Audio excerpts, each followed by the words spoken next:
Hello, dear readers. Welcome to another literary journey that will transport us through time and space.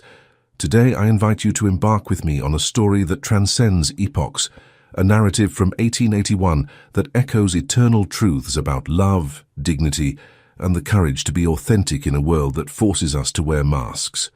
Where are you watching from? Comment below with your city, state, or country. I love getting to know my audience and learning how our stories travel around the world. Now allow me to open the curtains of time. Year 1881, Bahia Azul Ranch, Argentine Patagonia. The harshest winter in decades covered the Patagonian vastness with its mantle of ice and silence, where destinies would intertwine like the threads of a tapestry woven by time itself. The March dawn arrived like a cold blade cutting through the darkness of the room. Isidora Echeverria awakened with her heart already heavy, sensing that something had changed during the night. The silence of the family home was different, not the silence of sleep, but the emptiness left by an absence. Her bare feet touched the cold floor as she rose to check the room next door. Celeste's bed was untouched, the covers still folded to perfection. On the pillow, a letter in her younger sister's hurried handwriting. "Forgive me, Isidora. I cannot marry a man I do not love. I have gone to find my destiny far from here." The wedding dress hanging in the wardrobe seemed like a sentence. Ivory lace worked by hand by the convent nuns, an heirloom that should seal the union between the Echeverria and Del Solar families. Now it was just a ghost of silk and shattered hopes. Isidora's mother appeared in the doorway, her eyes red from contained tears. "She has abandoned us, daughter. The wedding is today, and without it." Her voice broke. "Your father's debts, the farm's mortgage. Aurelio del Solar will not accept cancellation. He is known for his harshness." Isidora knew what was not being said. She knew the stories about the man Celeste was supposed to marry, Aurelio del Solar, the most feared rancher in the region, owner of lands that extended as far as the eye could reach. They said his green eyes had the coldness of eternal ice, and that his word was absolute law in his domains. "You must take her place," her mother whispered, the words falling like drops of molten lead. "You are the eldest. You have the right to sacrifice." Isidora stared at the dress she had never imagined wearing. At 26, she had resigned herself to spinsterhood, finding purpose in books and caring for the house. She was the forgotten daughter, the one who always remained in the shadow of Celeste's radiant beauty. "He will notice I am not her," she murmured, but her voice already carried acceptance of the inevitable. "The veil will cover your face until the moment of vows. After." Her mother did not complete the sentence, but both knew that after would be too late to turn back. The dress slipped over her body like cold water. The lace sleeves embraced her arms with the delicacy of an unfulfilled promise. In the mirror, Isidora saw the reflection of a woman about to disappear, replaced by a fabricated version of herself. The heavy veil covered her chestnut hair, hiding the face that in a few hours would be revealed to a stranger who expected to receive another woman. Isidora breathed deeply, perhaps savoring the last moments when she was still herself. Outside, the carriage waited under the snow that was beginning to fall, each flake like a frozen tear from heaven. The wind howled among the bare trees, as if nature itself lamented what was to come. How could a woman surrender her identity in exchange for her family's salvation? And what kind of man awaited her in the frozen lands of Patagonia? The chapel of Santa Rosa rose solitary on the hilltop, its dark stone walls contrasting with the immaculate white of the snow. Centennial cypresses stood guard around the small temple, their branches twisted by the Patagonian wind, like arthritic fingers pointing to the grey sky. The storm had intensified during the journey, and when the carriage finally stopped before the chapel, Isidora could barely distinguish the silhouettes waiting. The wind whipped the veil against her face, as if trying to tear it off before time. Through the dark lace, she glimpsed an imposing figure at the chapel entrance. Tall, dressed entirely in black, Aurelio del Solar seemed to have been sculpted from the same somber stone as the building. Even at a distance, Isidora could feel the intensity of his gaze, two green points shining like cold stars in the storm. The priest, a small nervous man, made hurried gestures for the ceremony to begin. Besides him, only a few servants, a scribe, and 2 witnesses comprised the assembly. There was no music, no flowers, only the sound of wind lashing the chapel windows like a dark omen. Isidora walked down the central aisle, each step echoing in the sacred silence. Her hands trembled, not only from the cold, but from the weight of the lie she carried. With each meter closer to the altar, she felt as if she were burying more deeply the woman she had always been. Aurelio del Solar did not take his eyes off her during the entire walk. There was something disturbing in that gaze, not exactly hostility, but an intensity that seemed to want to decipher secrets through the veil. Isidora prayed silently that the lace would be thick enough to hide not only her face, but her terrified soul. When she finally reached the altar, the man beside her radiated a presence that seemed to fill the entire space. He was taller than she had imagined, with broad shoulders that spoke of years working the land. His hands, when they took hers for the vows, were rough but firm, hands that knew both the delicacy needed for planting and the strength to tame. "Do you take Celeste Echeverria as your wife, to love and respect her all the days of your life?" The priest's voice seemed to come from far away. "I do." Aurelio's voice was deep, resonating like distant thunder. When it was Isidora's turn to respond, her voice came out as a barely audible whisper. "I do." The moment of the nuptial kiss arrived, with the inevitability of an avalanche. Aurelio raised his hands to lift the veil, and Isidora closed her eyes, preparing for the moment when her farce would be discovered. But he only lightly touched her lips with his, a chaste, formal kiss that lasted only the time necessary to fulfill the ritual. When she opened her eyes, she saw that he was observing her with an indecipherable expression. For a moment, it seemed that something had changed in his gaze, but the flickering candlelight made it difficult to be sure. "It is done," declared the priest, his voice almost lost in the wind's howl. The storm reached its peak when they left the chapel. Aurelio covered Isidora with his cloak, a gesture that would have been gallant in other circumstances, but now seemed merely practical. During the journey to the ranch, he remained silent, looking through the carriage window at the white landscape that stretched infinitely. Isidora studied his profile in the glass's reflection. There was a severe beauty in that face, a harmony between strength and refinement that spoke of noble lineage, but it was the expression in his eyes that intrigued her, as if he carried secrets as heavy as hers.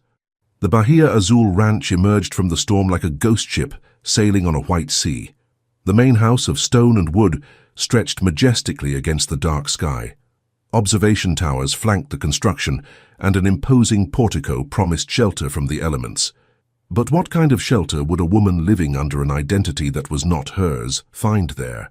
And how long would it take for the truth to come to light? The hall of the Bahia Azul ranch exuded an aroma of aged wood and beeswax. Heavy tapestries adorned the walls, depicting hunting scenes and Patagonian landscapes. A fire crackled in the stone fireplace, casting dancing shadows that seemed to bring life to the portraits of the Del Solar ancestors. Aurelio walked directly to the library, where a goblet of red wine awaited him on a mahogany table. Only then did he turn to Isidora, who remained standing in the center of the hall, still wrapped in her wedding cloak. "You may remove the veil now," he said, his voice echoing in the ample space. "We are home." The words carried a strange formality, as if they were strangers fulfilling a social protocol. Isidora hesitated for a moment, knowing this would be the moment of truth. With trembling hands, she raised the veil and let it slip through her hair. The silence that followed seemed to last an eternity. Aurelio studied her face with the same intensity with which a sculptor examines a block of marble, looking for the hidden lines of the work he intends to create. His green eyes traveled over every feature, the brown eyes where Celeste had blue ones, the darker hair, the more serene expression where her sister carried restless vivacity. "You are not Celeste Echeverria," he said finally, not as a question, but as a statement. Isidora felt the ground move beneath her feet. She began, but her voice died in her throat. "Celeste has a birthmark on her neck, on the left side, and her eyes had the color of summer sky." Aurelio took a step forward, without hostility, but with an almost scientific curiosity. "Who are you?" The confession burst from Isidora like water from a broken dam. "I am Isidora Echeverria, Celeste's sister. She fled during the night. Our family would face ruin if the marriage did not take place. I took her place." She expected screams, recriminations, perhaps even violence. Instead, Aurelio walked to the window and observed the snow that continued falling. "Why did you do it?" "Because it was the right thing to do," Isadora responded, surprised by the firmness in her own voice. "My family depended on this marriage. I could not leave them in misery because of Celeste's cowardice." "Cowardice?" Aurelio turned to face her. "Perhaps she was the most courageous of you two, fleeing instead of facing a loveless marriage." The words hit Isadora like a blow, but she maintained her composure. "Perhaps, but I made the choice that seemed most honorable to me." Aurelio studied her for a long moment before returning to his table and taking the wine goblet. "Honor," he repeated, as if savoring the word. "A rare quality these days." "What will happen now?" asked Isadora, preparing herself for any fate. "Now," said Aurelio, drinking slowly, "we will establish the rules of our situation. You offered me honesty by confessing who you really are. In return, I offer you civility." Isadora did not know if this was a sentence or salvation. "We will sleep separately," he continued. "You will receive the South Tower room. You will have freedom to move about the house and property, but you will not attempt to flee. In public, we will maintain the appearances of a normal marriage." "And in private?" The question escaped before she could contain it. Aurelio looked at her with an indecipherable expression. "In private, we will be two strangers who share a name and a roof, nothing more." The elderly servant who appeared in the doorway, Remedios, as Aurelio introduced her, led Isadora to her room. The South Tower offered a spectacular view of the snowy plain, but there was a coldness in the air that did not come only from the climate. Alone finally, Isadora approached the window and observed the white vastness that extended beyond the horizon. She had traded her identity for security, but what kind of life would this be, living under a name that did not belong to her, married to a man who tolerated her only out of courtesy? Below, she saw Aurelio walking through the courtyard, his dark figure standing out against the snow. Even at a distance, he carried a loneliness that echoed her own. Two strangers united by a deception and separated by truth. Could something beyond mere convenience be born from this impossible situation? The first days at the ranch passed like blank pages of a book that had not yet found its story. Isadora established a silent routine. She woke with the first ray of sun that managed to penetrate the heavy clouds, dressed in the simple dresses that Remedios had provided, and wandered through the house like a ghost seeking its place in the world of the living. The South Tower had become her refuge. From the high window she could observe the ranch's movement without participating in it. The peons caring for the cattle, Patrizio, the foreman, giving orders with firm gestures, and Aurelio walking through the fields with the posture of someone born to command lands and men. Remedios, a 60-year-old woman with silver hair pulled into a tight bun, treated her with respectful but distant courtesy. During meals she served in silence, her dark eyes observing everything but revealing nothing. It was as if the entire ranch was suspended in a pause, waiting for something indefinite to happen. Aurelio kept his word about civility. During dinner, which they shared in the main dining room, he made polite inquiries about her day, commented on the weather or ranch matters. Their conversations were courteous, but empty of intimacy, like two travelers sharing a table at an inn. It was during one of these silent meals that Isadora noticed details she had missed in the first days. The house, for all its grandeur, carried signs of neglect: curtains faded by the sun, furniture that needed polishing, broken objects abandoned in dark corners. It was as if life had gradually withdrawn from those rooms, leaving only the empty structure of a residence. "May I ask about the linen room?" she said on a Thursday, when the dinner silence had become particularly oppressive. Aurelio raised his eyes from his plate. "What about it?" "I saw there are piles of sheets and towels without repair. If you permit me, I could organize them." He studied her for a moment. "It's not necessary. Remedios takes care of the house." "Of course," Isadora replied, but she had noticed that Remedios, for all her dedication, was overburdened caring for such a vast property alone. The next morning, Isadora found herself walking to the linen room, even without permission. The aroma of lavender and rosemary permeated the air, but the disorganized piles told a story of years of neglect. She began separating the pieces that needed repair, her hands finding a familiar rhythm in the work. She was concentrated mending a linen sheet when Aurelio appeared in the doorway. He stood observing in silence for several minutes before speaking. I did not give you permission to touch these things. Isadora did not stop sewing. No, you did not. Why are you doing this? She finally raised her eyes to meet his. Because I need to do something that matters, even if it's small. There was something in the simplicity of her response that seemed to disarm him. Aurelio took a few steps into the room, observing the organized piles with an efficiency he had not seen in years. Your sister never showed interest in domestic work, he commented, almost to himself. Celeste always thought this kind of work was beneath her, Isadora replied, a touch of sadness coloring her voice. I always found there was dignity in caring for things. Aurelio remained there for a few more moments before leaving without saying anything else. But that night, during dinner, he did not reprimand her about the linen room. It was small progress, but progress nonetheless. The following days established a new pattern. Isadora woke early and cared for small repairs around the house, mending curtains, organizing the pantry, polishing forgotten furniture. It was not work that had been ordered of her, but something she chose to do, a way of claiming a space in that world where she was just an intruder. At night, she discovered Aurelio's library, high shelves loaded with books in Spanish, English, and French, volumes on agriculture, history, literature. She discreetly borrowed works of philosophy and poetry, always returning them to the exact place where she had found them. It was thus that he found her one night, sitting in a leather armchair reading Jane Austen's Persuasion by candlelight. That is one of my favorites, he said from the doorway. Isadora almost dropped the book. Forgive me, I did not think you would mind. I don't mind. Aurelio walked to the fireplace and stirred the fire. It has been a long time since these books had company. It was the first time he had shown anything beyond cold courtesy. Isadora closed the book carefully. It is a story about second chances, she said. Yes, he agreed, looking at the flames. It is about people who discover that we do not always receive what we expect, but sometimes we receive what we need.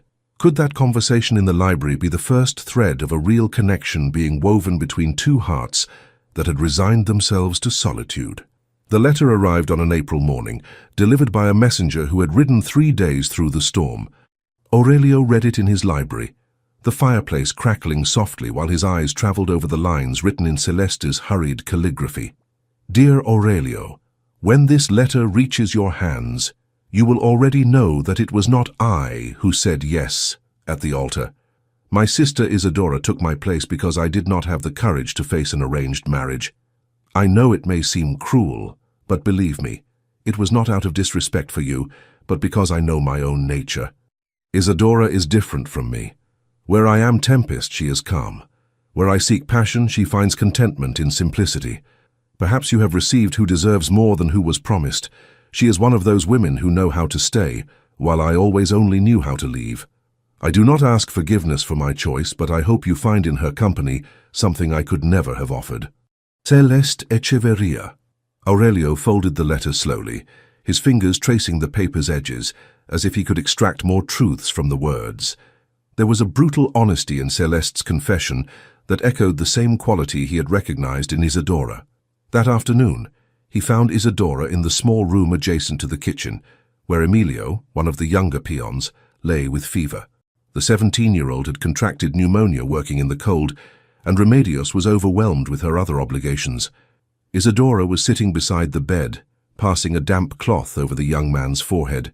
Her sleeves were rolled up, and there was a gentle concentration in her movements that spoke of care born from compassion, not duty. How is he? Asked Aurelio from the doorway. The fever decreased during the afternoon, she replied without raising her eyes from the patient. But he will need constant care for the next few days. Aurelio observed her work. There was a naturalness in her gestures, a patience that came from genuine concern for the boy's well-being. Remedios had commented that Isadora had spent the previous night there, checking Emilio's temperature hour by hour. You don't need to do this, he said. Remedios can care for him. She already has too much work, Isadora replied, finally looking at him. And I like feeling useful. There was a melancholy in her voice that touched something deep in Aurelio's chest. She was not caring for the boy out of obligation, but because she found purpose in alleviating others' suffering. Celeste wrote, he said abruptly. Isadora's hands paused over Emilio's forehead. What did she say? That perhaps I received who deserves more than who was promised. The blush that rose in Isadora's cheeks was almost imperceptible in the candle's golden light, but Aurelio noticed. "Celeste was always generous with words," she murmured. "And you? Are you generous only with actions?" The question hung in the air between them. Isadora returned her attention to Emilio, but Aurelio perceived the almost invisible tremor in her hands. "Actions are more reliable than words," she said finally. "Words can lie. Actions reveal who we really are." Aurelio remained there for a few more minutes, observing her care for the boy with a dedication he had not expected to find. When he finally withdrew, he paused at the door and looked back. "Isadora," he said, using her true name for the first time. She raised her eyes, surprised. "Thank you for caring for him." Later that night, when Aurelio made his final round of the ranch, he found Isadora still in Emilio's room, asleep in the chair beside the bed. The uncomfortable position had made her head tilt to one side, and strands of hair had escaped from her simple hairstyle. Without making noise, he went to fetch a blanket from his own room. He returned and covered her carefully, taking care not to wake her. For a moment he stood there, observing the serene expression of her face in sleep. There was a quiet beauty in Isadora that he had not noticed before. Not Celeste's dramatic beauty, but something more subtle, like the difference between a spectacular sunset and the golden light of dawn. A beauty that grew with observation, revealing layers of depth for those who had patience to look. When he left the room, he carried with him the image of her sleeping beside the sick boy, and for the first time since the wedding, he felt something move in his chest that was not just courtesy or duty. Could that small gesture of care be the first crack in the wall of ice that both had built around their hearts? Spring arrived timidly to Patagonia, like a wary child peering through the door of an unfamiliar room. The snow began to recede, revealing patches of dark earth and promises of new life dormant beneath winter's crust. It was during one of these thawing mornings that Isadora discovered the abandoned garden. It was located in the eastern part of the ranch, protected by a low stone wall and a little rusty iron gate. When she pushed the door, the hinge's squeak echoed like a lament for the years of neglect. What had once been a formal garden was now a cemetery of plants. Wild rose bushes had grown without pruning, their intertwined branches forming thorny barriers. Weeds choked the flower beds that once followed precise geometric patterns. A central fountain, ornamented with marble cherubs, was dry and full of dead leaves. But beneath the abandonment, Isadora could see the bones of something that had been beautiful. The garden's structure was still there. The stone paths, the flower bed design, the thoughtful arrangement to capture the best sunlight. It was like finding a palimpsest, where previous beauty could still be read through layers of neglect. During the following days, she began working in the garden without asking permission. She brought borrowed tools from the shed, a small hoe, pruning shears, a rake. Working in the earth brought her a piece she had not found since arriving at the ranch. Kneeling among the flower beds, removing weeds with her bare hands, she felt connected to something greater than her own solitude. Each root pulled, each branch pruned, each stone replaced was an act of faith in the possibility of renewal. It was thus that Aurelio found her one May afternoon, on her knees in the muddy ground, her hands dirty with earth, removing a patch of nettles that had grown around an old rosebush. She was so concentrated on the work that she did not hear him approach. "That garden has not been used for years," he said, making her startle. Isadora turned, still kneeling, a smudge of earth on her face where she had passed her hand. "I know. That's why I thought that perhaps I could—" Her voice trailed off, conscious that once again she had assumed a task without permission. "It was my mother's garden," Aurelio continued, walking closer. "She died when I was 15. My father could never bear to look at it after that." There was an old pain in his voice, a wound that time had scarred but not completely healed. Isadora stood slowly, cleaning her hands on her apron. "I'm sorry, I didn't know. If you prefer that I stop—" "No," he said quickly, surprising them both. "Don't stop. It's good to see life returning to this place." They stood in silence for a few moments, observing the work she had begun. Only a small section had been cleaned, but the difference was notable. The original outlines of the flower beds were beginning to emerge like a drawing being revealed. "Did she plant roses?" asked Isadora softly. "White roses. She said they were symbols of new beginnings." Aurelio walked to the rosebush she was freeing. This one here was the first she planted. It always bloomed only once a year, at the beginning of summer. Isadora approached the plant. Even wild and uncared for, she could see there was vigorous life running through its branches. "It can still bloom," she said. "It just needs care." "How do you know?" "My grandmother had a garden. She taught me that plants are like people. Even when they seem lost, there is always hope for renewal, if someone is willing to care." Aurelio observed her profile while she spoke, noting the contained passion in her voice. There was a particular beauty in the way she touched the rosebush's branches, as if she could feel life pulsing through the wood. "You are bleeding," he said suddenly. Isadora looked down and saw that a thorn had cut her left palm. Blood flowed between her fingers, staining the dark earth. Without hesitation, Aurelio took his handkerchief and held her hand to stanch the blood. The touch was surprisingly gentle for hands so large and rough. Isadora felt the warmth of his fingers against her skin, and something stirred in her chest. "It's just a scratch," she murmured, but did not withdraw her hand. "Small wounds can be the most dangerous," he replied, his eyes meeting hers for the first time with something beyond courtesy. For a moment it seemed the world had stopped. The breeze carried the aroma of damp earth and spring promises. The blood on Isadora's hand had stopped flowing, but Aurelio still held her fingers between his. It was Isadora who should have pulled away first, but it was Aurelio who released her hand abruptly, as if he had awakened from a trance. "Remedios can take proper care of that," he said, his voice returning to its usual formal tone. "Of course," she replied, conscious that something had changed in those few seconds of contact. When he walked away, Isadora remained alone in the garden, observing the blood-stained handkerchief in her hand. It was just a piece of cloth, but it carried his warmth and scent, an involuntary intimacy that made her heart race. An accidental touch had planted a seed of possibility. But would flowers born in uncertain soil resist the storms that were yet to come? The copy of Persuasion appeared on her room's table one June morning, without explanation or note. Isadora found it upon returning from the garden, where she had spent the morning pruning dead branches from the old rosebush. The book was open to the page, where Anne Elliot reflected on second chances and loves that bloom at the right time. There was no doubt who had left it there. It was the same volume she had seen Aurelio reading in the library several nights before, with marks in the margins and pages folded at the corners, signs of a beloved and oft reread book. During dinner that night, Isadora did not mention the gift, nor did he. But there was a silent understanding between them, a conversation being maintained through unspoken gestures. When she commented on the garden's progress, he listened with genuine attention. When he spoke about preparations for sheep shearing, she asked intelligent questions that showed real interest.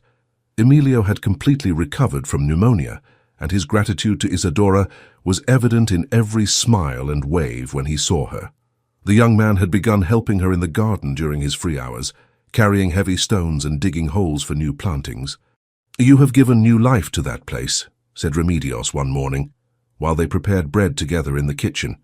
It was the first time the servant had made a personal comment about anything, and Isadora felt touched by the approval.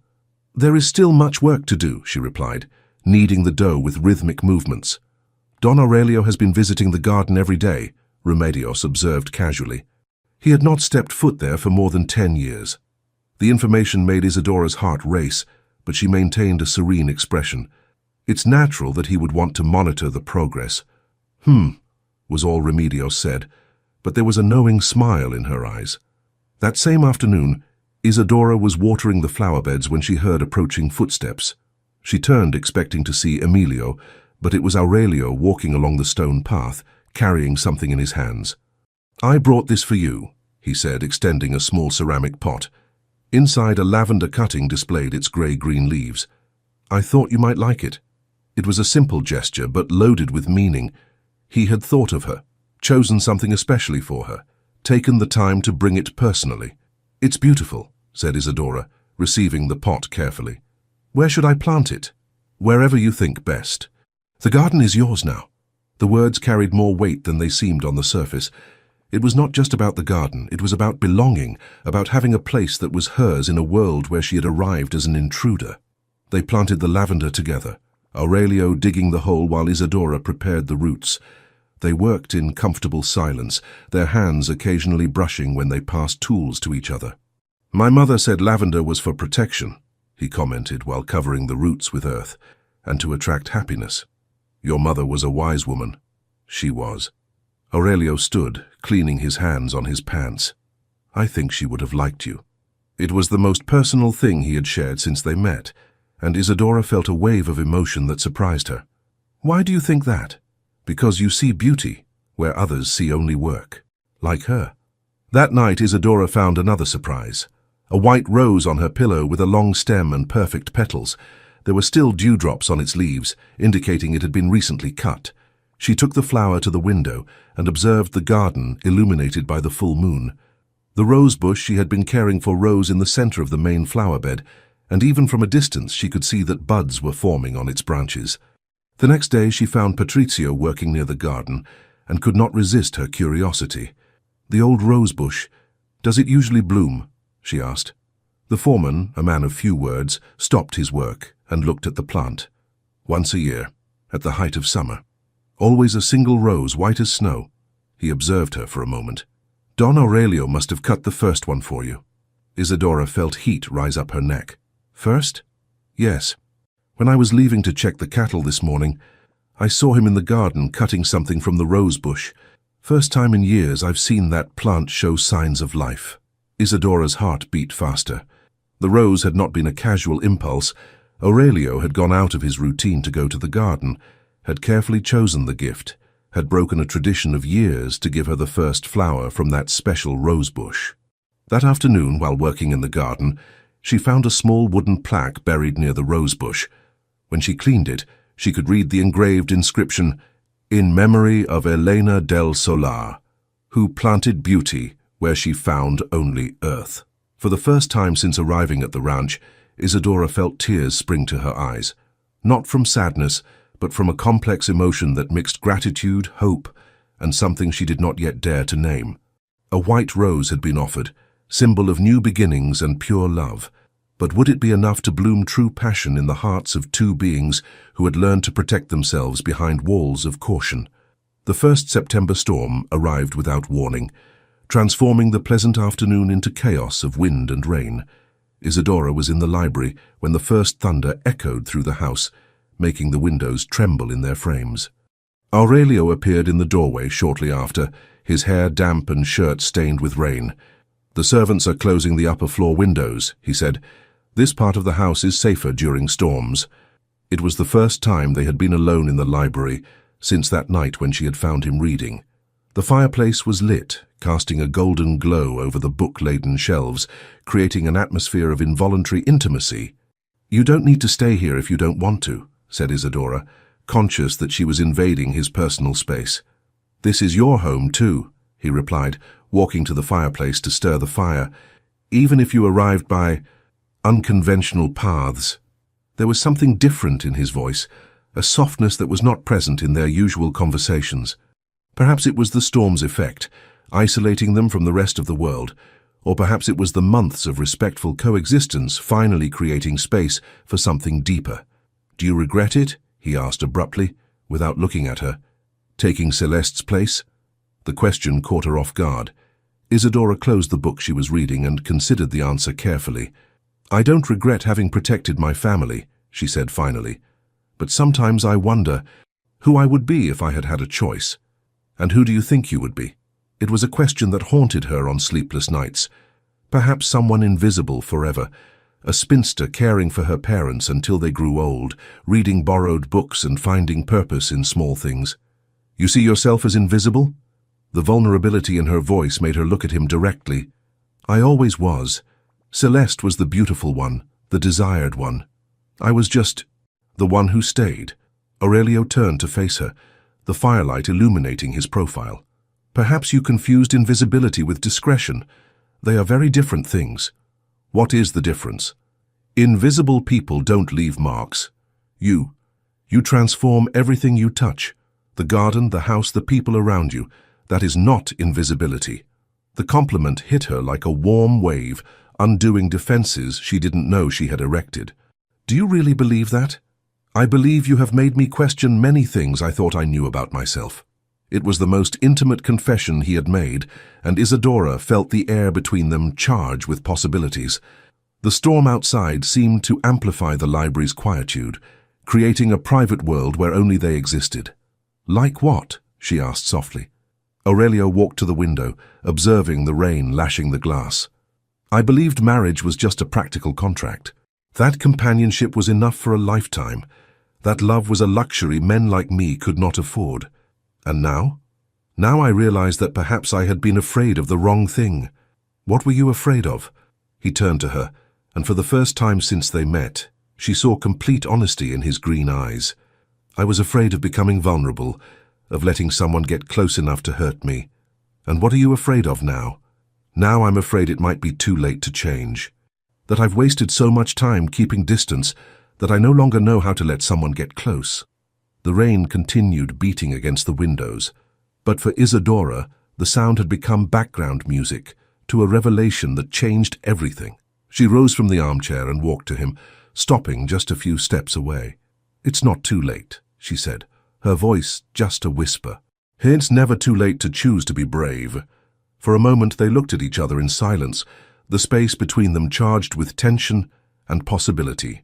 The firelight danced on their faces, creating shadows that seemed to tell stories of all the unspoken words and all the contained gestures. Isadora, he said, her name sounding different on his lips, loaded with a tenderness she had never heard before. Yes, you are not who I expected to find at the altar that day. I know. But perhaps you are exactly who I needed to find. The confession hung between them like a delicate bridge, waiting to see if it would be crossed or if it would crumble under the weight of its own possibilities. In the safety of the library, protected by the storm from the outside world, two hearts were finally beginning to admit the truth that had been growing silently between them. But would courage be enough to transform a forced union into a true choice? The sound of galloping hooves arrived on an October morning, when the air finally carried promises of true spring. Isadora was in the garden, admiring the buds forming on Elena's rosebush, when the sound made her look toward the road that serpentined across the plain. A carriage was approaching at dangerous speed, leaving a cloud of dust in its wake. Even from a distance, there was something in the urgency of that arrival that sent a chill down her spine. Aurelio appeared beside her, attracted by the same sound. His eyes narrowed when he recognized the carriage, a rented vehicle, not one of the familiar carriages from the region. "Are you expecting someone?" he asked. "No," Isadora replied, but her heart already suspected who might be in that carriage. When the vehicle finally stopped before the main house, the door opened before the coachman could even dismount. Celeste Echeverria emerged in an avalanche of wrinkled skirts and disheveled hair, her blue eyes scanning the property with a mixture of desperation and determination. She was very different from the radiant young woman who had fled months before. Her skin was pale. There were dark circles under her eyes, and her clothes, though still elegant, showed signs of difficult travel and limited resources. "Isadora!" she shouted upon seeing her sister, running toward the garden with an urgency that alarmed Isadora. The embrace Celeste gave her was desperate, like someone drowning clutching a lifeboat. "Oh, my sister, you cannot imagine how happy I am to see you." Isadora returned the embrace, but over Celeste's shoulder, her eyes met Aurelio's. There was a tension in his face that she could not decipher. Surprise, irritation, perhaps even a hint of jealousy. "Celeste, what are you doing here?" she asked gently, pulling her sister away to study her face. I made terrible mistakes, Isadora. I need help." Celeste's eyes filled with genuine tears. "I have no one else to turn to." It was then that she seemed to really notice Aurelio for the first time. Her eyes widened upon recognizing him, and a complex mixture of emotions passed over her face: guilt, embarrassment, and perhaps a hint of the automatic charm she had always used with men. "Aurelio," she said, making an awkward curtsy. I know I have no right to be here after what I did." "Indeed you do not," he replied, his voice cutting like ice. "Explain yourself." The story came out in pieces, between tears and pauses to breathe. Celeste had fled with an army lieutenant, a married man who had promised to leave his wife to be with her. They had gone to Buenos Aires, where he had installed her in a small apartment and bought her clothes and jewelry. "I thought I was living a great romance," whispered Celeste, tears streaming down her cheeks.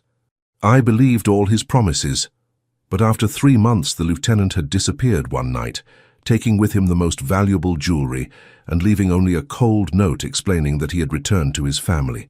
Celeste found herself alone, without money, with growing debts and impatient landlords. I tried to work, I swear I tried," she continued, "but a woman in my situation, the only opportunities available were—" Her voice died, but the implication was clear. "How did you get here?" asked Aurelio, his tone still cold but without the initial harshness. "I sold the last pieces I had left to pay for passage, and now—" She looked desperately at Isadora. "There are men looking for me. Creditors. Some of the type that don't accept excuses." Isadora felt her heart break for her sister, but also a stab of fear. Celeste's situation was dangerous not only for her, but potentially for everyone at the ranch. "You can stay," said Isadora before Aurelio could speak, "but with conditions." The relief on Celeste's face was palpable. "Anything, sister. Anything. You will stay in the servants' house attic. Not in the main room, not as a special guest. You will help with housework and respect Aurelio's rules." Celeste nodded vigorously, but Isadora caught the flash of irritation that passed through her eyes upon hearing about the attic. "And most importantly," continued Isadora, her voice gaining a firmness that surprised even herself, "you will not cause problems between me and my husband. This is my home now, and these are my rules." The word husband carried a new weight when Isadora pronounced it, a claim that had not been there before. Aurelio looked at her with surprise and perhaps a touch of pride. Of course," murmured Celeste, but there was something in her eyes that suggested the submission would only be temporary. That night, during dinner, Celeste's presence completely changed the table's dynamics. She tried to resume her natural charm, asking questions about the ranch, praising Remedios's cooking, commenting on the improvements that Isadora had made to the house. But there was something calculated in her performance, as if she were testing the waters, looking for cracks in the structure that Isadora and Aurelio had built.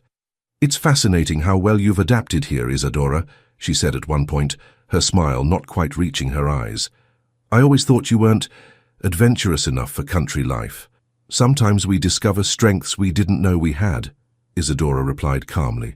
"Yes, especially when we have no choice," Celeste replied, and there was a subtle sting in her words. Celeste's arrival had disturbed the delicate balance that Isadora and Aurelio had been building. Could their nascent love survive the test of having the past literally knocking at their door? The letter arrived on a cloudy November morning, delivered discreetly by a village boy who left before anyone could ask questions.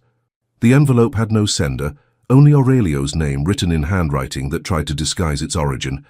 Aurelio read the letter in the privacy of his library, and Isadora knew immediately that something was wrong from the expression she found on his face when she came down for breakfast. "We need to talk," he said, his voice loaded with a tension she had not heard in months. In the library, he handed her the letter without preamble. "Dear Mr. Del Sola, it is my duty to inform you that your wife is not who she claims to be. The woman living in your house, Celeste Echeverria, is, in fact, her sister Isadora. The real Celeste fled on the eve of the wedding and abandoned everyone. You have been deceived by a family of liars who thought they could make a fool of you, a friend concerned with your honor." Isadora's hands trembled when she returned the paper. "Who would write something like this?" "Someone who knows the truth and wants to use it as a weapon," Aurelio replied, walking to the window. "The question is, who else knows besides us?" "Celeste," Isadora began, but stopped. Despite all her faults, it was hard to believe her sister capable of such betrayal, or someone she told. Aurelio turned to face her, and for the first time in weeks, there was distance in his eyes. "Isadora, this changes everything." "Why?" The question came out more defensive than she intended. "You already knew who I was. Nothing has changed between us.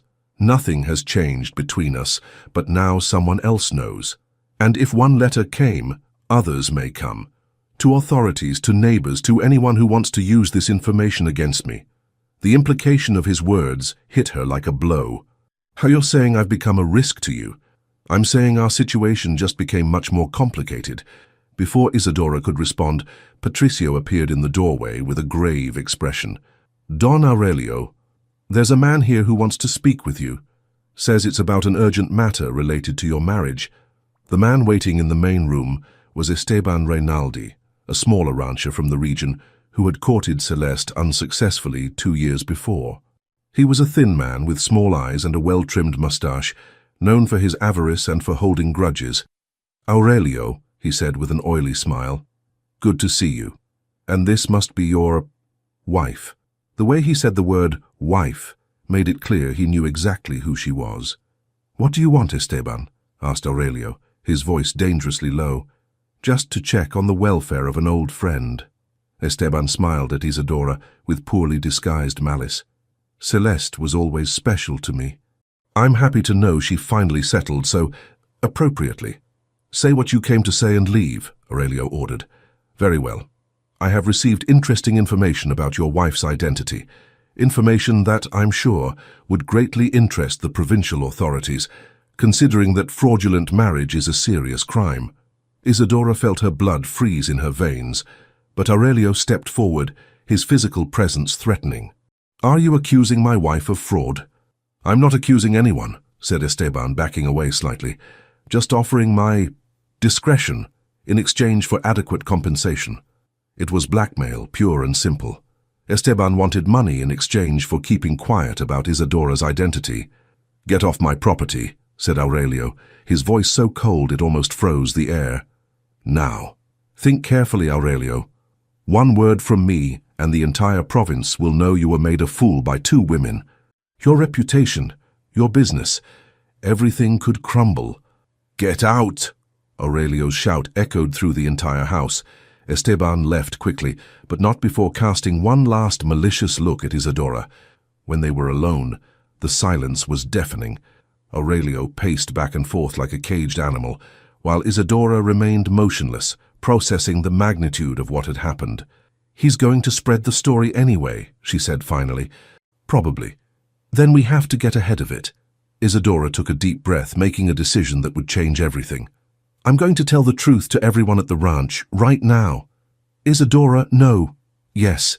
If it's going to come out anyway, let it be from my mouth with my words." That afternoon, Isidora gathered all the ranch workers in the main courtyard. Remedios, Patricio, Emilio, the cowboys, the servants. Everyone gathered in a semicircle, curious about the unusual summons. With a firm voice, she told the complete truth. Who she really was, why she had taken Celeste's place, how she had deceived everyone for months. She omitted nothing, did not try to justify her actions beyond the simple facts. When she finished, the silence was total. Then, to her surprise, it was Emilio who broke the quiet. "So you cared for me when I was sick," he said loud enough for everyone to hear. "It doesn't matter what name you use, you're a good person." One by one, others began to speak. Remedios spoke about how Isidora had brought life back to the house. Patricio mentioned the improvements she had made.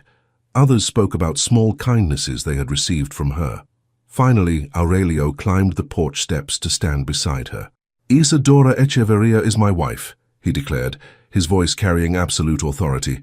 "She is the Lady of Bahia Azul, and anyone who questions that will question me directly." The public support was overwhelming, but Isidora knew the real battle was just beginning.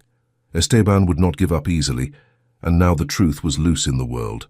The truth had been revealed, but would the courage to face it be enough to protect the love that had grown in the darkness of deception?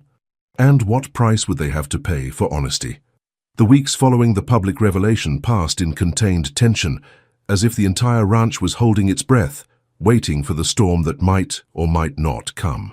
Esteban Reinaldi had not appeared again, but his threat hung over them like a storm cloud on the horizon. Paradoxically, it was during this period of uncertainty that Isidora and Aurelio grew closer than ever. So the forced honesty had brought down the last barriers between them, and for the first time since the wedding, they could simply be themselves. The evenings in the library became a sacred ritual. After dinner, they found themselves there naturally, she with a book, he with correspondence, or simply watching the fire. They talked about everything, the books they read, childhood memories, the dreams they had nurtured when they believed life would follow different paths. It was on one of these nights, when December brought the promise of summer, that Aurelio asked the question that would change everything. "If you could choose again," he said, closing the accounting book he was reviewing, "if you could go back to that morning and make a different decision, what would you do?" Isadora marked the page of the poetry volume she was reading and closed it carefully. It was a question she had asked herself many times during the lonely months, but had never found an answer that satisfied her completely. "At first, I would have fled like Celeste," she said honestly. "I would have found another solution, any other solution. And now?" She rose from the armchair and walked to the window, observing the garden bathed in moonlight. Eleanor's rosebush was exuberant, covered with buds that would soon open in summer's glory. "Now I realize that perhaps I didn't come here by accident," she said softly. "Perhaps I came because it was where I needed to be." Aurelio also stood, approaching her until they were side by side before the window. "And I realized something too." "What?"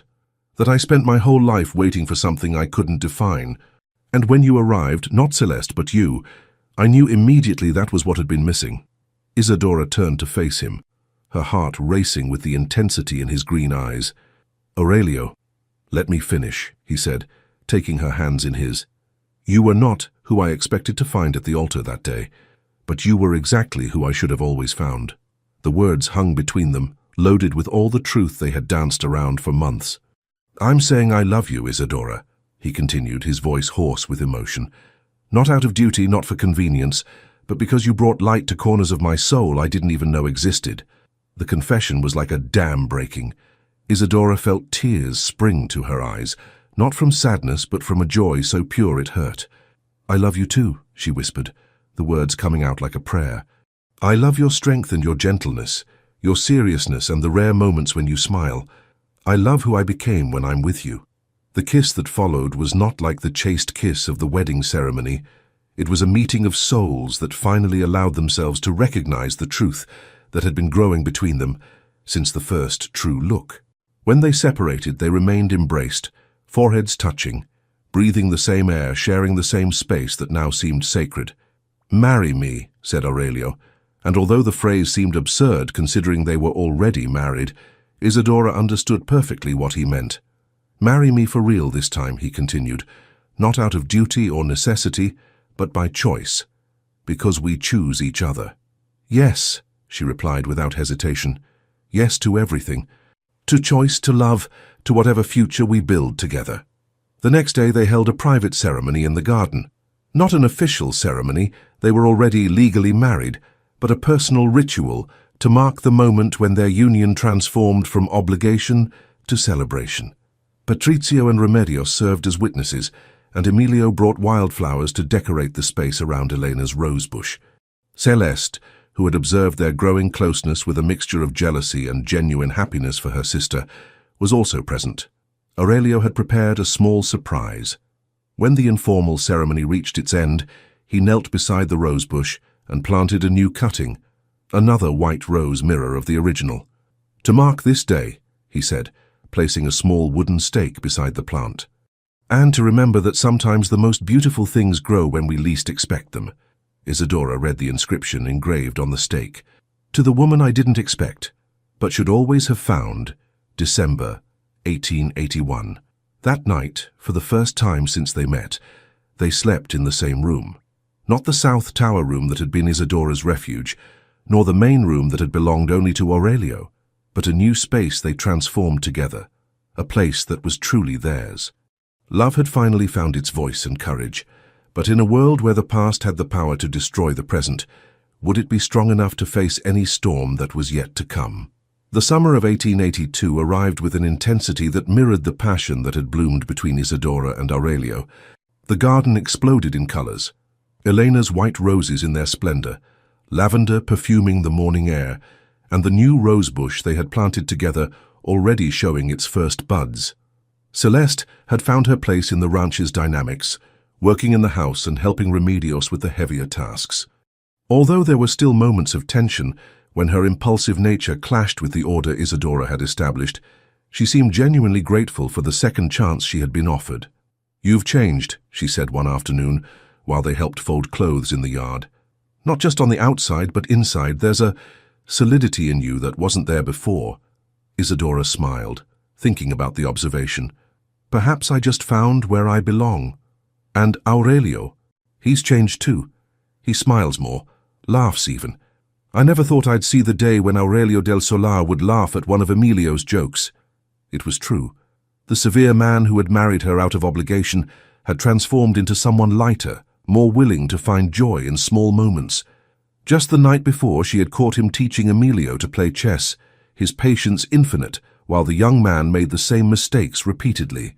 But the happiness they had built was tested one January morning, when a provincial official arrived at the ranch with an investigation order.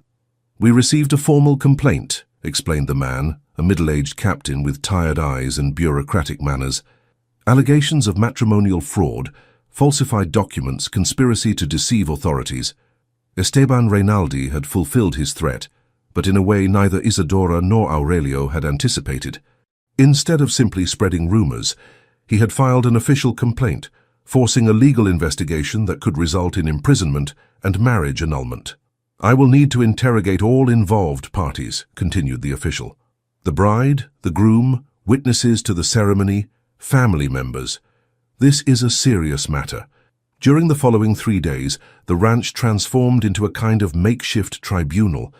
The official conducted meticulous interviews, examined documents, questioned every person who had been present at the wedding.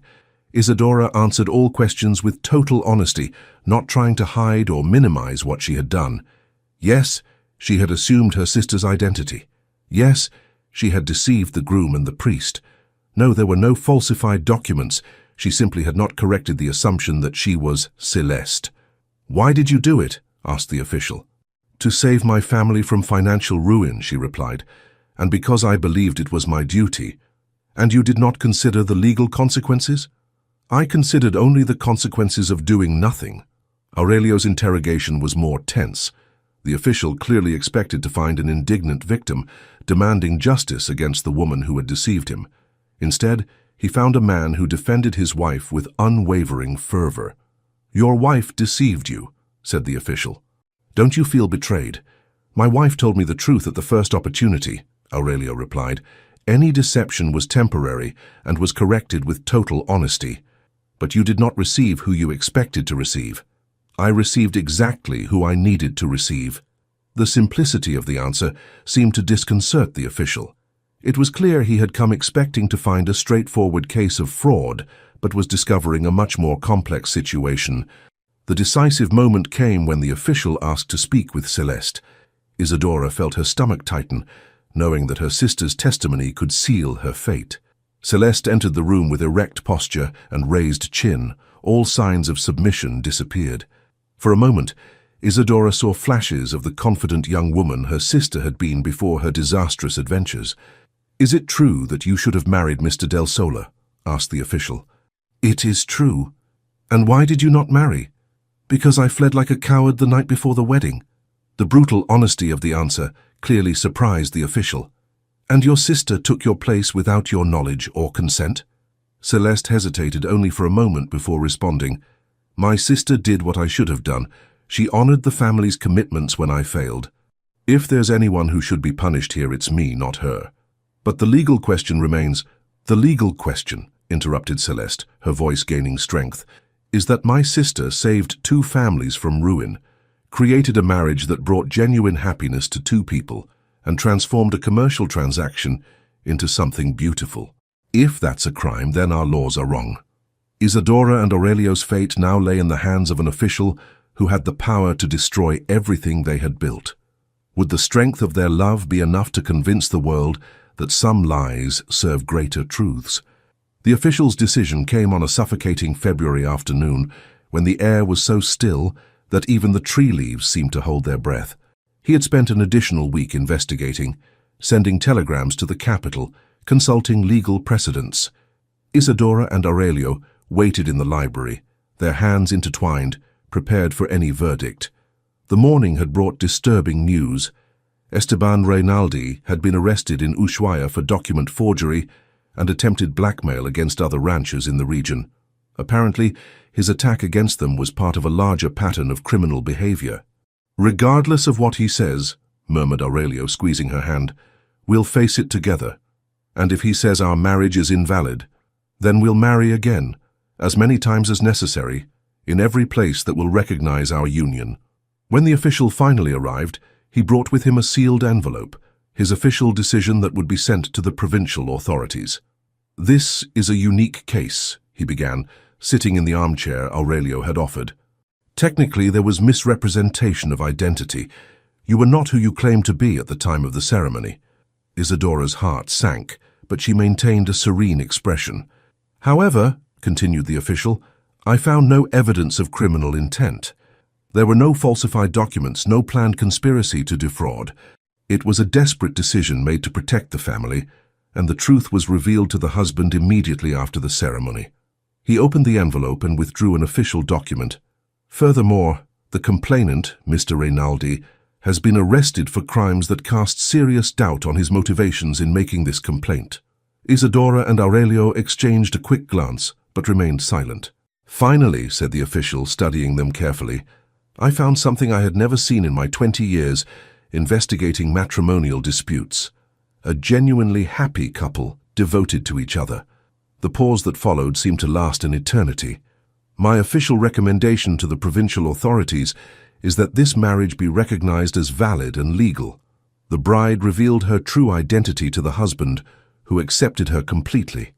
There was no real victim, no damage caused, and the union resulted in genuine mutual benefit. Isadora felt tears well up, but this time they were tears of pure relief. Aurelio stood and extended his hand to the official. "Thank you," he said, his voice hoarse with emotion. "Thank you for seeing the truth." "The truth," replied the official, shaking the offered hand, "is that true love is too rare in this world to be destroyed by legal technicalities." After the official's departure, Isadora and Aurelio walked to the garden in silence, needing fresh air and open space to process the magnitude of what had happened. Elena's rosebush was at its peak, covered with white flowers that seemed to float like terrestrial stars. The new rosebush they had planted had also bloomed, its flowers smaller but equally beautiful. "It's over," said Isadora, almost unable to believe it. "No," replied Aurelio, pulling her into his arms. "Now it's truly beginning." The kiss they shared was different from all the previous ones, not born from the passion of the moment or the tenderness of discovery, but from the absolute certainty that they had a future together, free from the shadows of the past. That night they made plans to expand the ranch, plans to travel together, plans for a family. For the first time since they met, they could speak of the future without fear of having it torn away from them. "There's something I want to do," said Isadora during a pause in their conversation. "What?" "I want to write to my mother, tell her everything that happened, how things developed. She needs to know that her daughter is truly happy." Aurelio smiled, kissing her forehead softly. "And I want to add a line at the end of the letter." "What do you want to say?" "I want to thank her for raising a daughter with enough courage to sacrifice her own happiness for the family, but more importantly, for raising a daughter who knew how to find happiness, even when it came disguised as sacrifice." The letter was written that same night, by candlelight in the library that had become the heart of their shared life. When they finished, they sealed it together, their hands touching as they pressed the hot wax. It was more than a letter.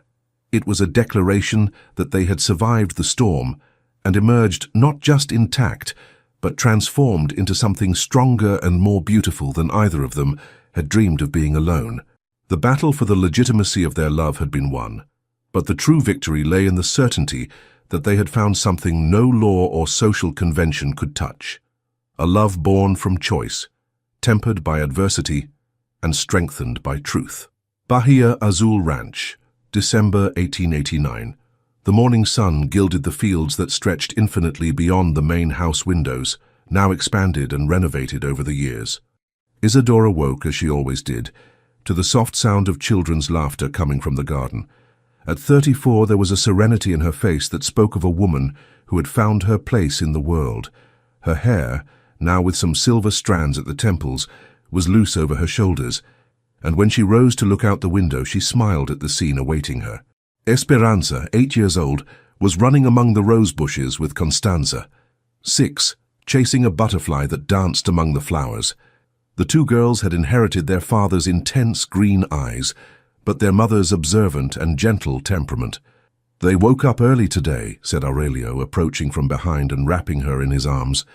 At 40, there was a distinguished elegance in his greying temples, and the smile that had rarely appeared in the early years of marriage now came easily. "It's Christmas Eve," replied Isidora, leaning against his chest. "And they know you promised to tell the story of the garden after dinner." It was a tradition they had established. Every Christmas Eve, Aurelio told the girls the story of how their mother had restored the abandoned garden, transforming it into the paradise that was now their favorite playground. The ranch had prospered magnificently under Isidora and Aurelio's joint administration. She had established a small school for the workers' children, teaching them to read and write on winter mornings. She had also created a community library where workers could borrow books and where she held weekly readings for anyone who wanted to participate. Aurelio, in turn, had modernized the farm operations, introducing new cattle breeding techniques and diversifying crops. The ranch was now one of the most prosperous in the region, known as much for its efficiency as for its fair treatment of workers. "Mama!" shouted Esperanza from the garden, waving energetically. "Grandma Elena's rosebush has 5 flowers this year." It was true. The original rosebush, which for decades had produced only 1 flower per year, had begun blooming abundantly after Isidora began caring for it. Aurelio said it was because the plant had finally found someone who understood its language. "Let's have breakfast," called Isidora, and the girls ran to the house, their faces pink from the morning air. During breakfast, Constanza asked the question she asked every year. "Papa, tell me again how you and Mama met." It was a story they had decided to tell honestly, adapted for the children's age. They spoke about how sometimes people come into our lives in unexpected ways, how true love can grow even when we start as strangers, and how the courage to tell the truth is always worthwhile. "And Aunt Celeste?" asked Esperanza. "Will she ever come back?" Celeste had left definitively 2 years after the investigation, leaving only a letter explaining that she had decided to start a new life in Europe. Occasionally, postcards arrived from Paris or Rome, always signed simply with C but without a return address. "Maybe someday," Isidora replied diplomatically, "but sometimes people need to find their own story in distant places." After breakfast, the family took a carriage to the village where they would participate in Christmas Mass. It was a tradition they had maintained, and Isidora especially appreciated the walk through the small chapel where she had married 8 years before. The priest was the same, now older and even more nervous, but always greeted them with special affection. "Ah, the Del Sola family," he would say every year. "One of the most blessed marriages I've ever celebrated." During Mass, Isidora held Aurelio's hand, observing their daughters singing Christmas hymns with sweet, clear voices. There was a completeness in her life that sometimes surprised her with its intensity. In the afternoon, while the girls napped and Aurelio reviewed accounts in the library, Isidora walked alone through the garden. It was her annual moment of reflection, when she walked the paths she had created and remembered the woman she had been when she first arrived there. The fountain in the center had been restored and now sang softly, surrounded by perfectly tended flower beds. There were new additions over the years, a small greenhouse where she cultivated rare seedlings, a lavender grove that perfumed the entire valley when it bloomed, and a special corner where she had planted wildflowers from the region. But it was the 2 rose bushes, Elena's original and the one she and Aurelio had planted together, that always captured her attention. They grew side by side now, their roots probably intertwined underground, their crowns forming a single mass of foliage and flowers. Beside them, 2 wooden stakes carried their inscriptions. The original, "In memory of Elena del Solar, who planted beauty where she found only earth," and the new, "To the woman I didn't expect, but should always have found, December 1881. That night, after dinner and the promised story, after the girls had been put to bed with kisses and promises of presents the next day, Isidora and Aurelio retired to their room.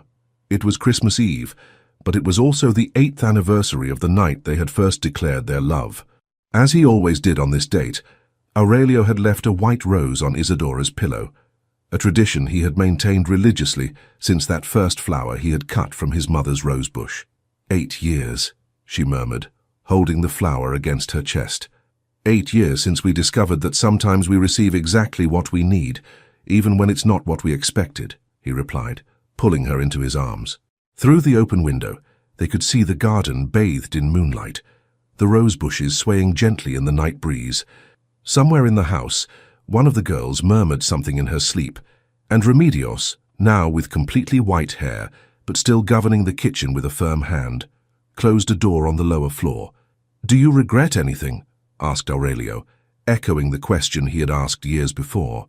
"Nothing," Isadora replied without hesitation. "Every choice, every moment of fear, every instant of happiness, everything brought us here. And if you could send a message to the woman who climbed those chapel steps that winter day, what would you say?" Isadora thought for a moment, observing the rose in her hands. "I would tell her to have courage, that sometimes the most difficult paths lead to the most beautiful destinations, and that true love is worth any risk we need to take to find it." From outside, as if responding to her words, the wind brought the perfume of night roses, mixed with the aroma of lavender and the promise of rain at dawn. It was the perfume of home, of family, of the life they had built together from a lie that had become the greatest truth of their lives. In the weeks that would follow, an official letter would arrive informing them that Esteban Rinaldi had died in prison, definitively closing the last chapter of threat to their past. The ranch would continue prospering, the girls would grow strong and intelligent, and the garden would bloom year after year as a living symbol that beauty can emerge even from the most difficult circumstances. But on that Christmas Eve night of 1889, Isadora and Aurelio simply embraced in silence, two hearts that had found their perfect melody in the shared rhythm of their breathing and in the absolute knowledge that, against all odds, they had found in each other not just a companion, but the home of their souls. The last thing Isadora saw before falling asleep was the white rose on her bedside table, its petals open like a star in the darkness, promising that love, once planted in fertile soil, blooms eternally.